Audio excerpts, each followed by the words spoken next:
Olugunywa kwaffe twagenda ne mu kkooti nga bwe mwategeera naye era kikulaga nti tewali mateeka ge bagoberera naye balinda biragiro kuva wa Mwami Museveni. Si emmotoka yaffe yokka gye bawambye, emmotoka yaffe gye bayita Tundra n'endala gye bayita Land Cruiser baaziwamba emyaka egisukka mu 2 emabega, zikyali mu Arua. Twagenda mu kkooti, ekkooti neeragira nti batuddize ebintu byaffe byonna nga n'emmotoka ezo mwe ziri, baagano zituddiza, ndowooza era bakyalinda kiragiro kiva wa Mwami Museveni.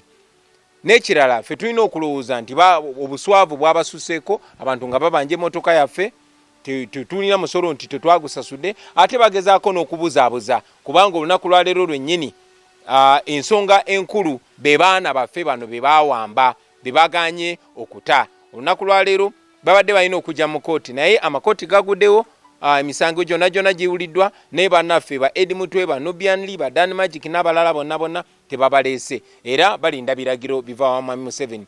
Kikulaga nti eno gavumenti ya Museveni eriwo mu bumenyi bw'amateeka, tegondera amateeka, tegoberera amateeka, yo ekola byeyagala. Omuntu omu yasalawo, bwasalawo nti kati beera mulamu ng'obeera mulamu, bwasalawo nti kati beera mufu ng'obeera mufu, bwagamba nti kati sango sa, bwagamba nti tosa nga tosa, newankubadde talina tteeka lyonna lyagoberera. Eyo nno y'embeera gye tulimu olunaku lwa leero.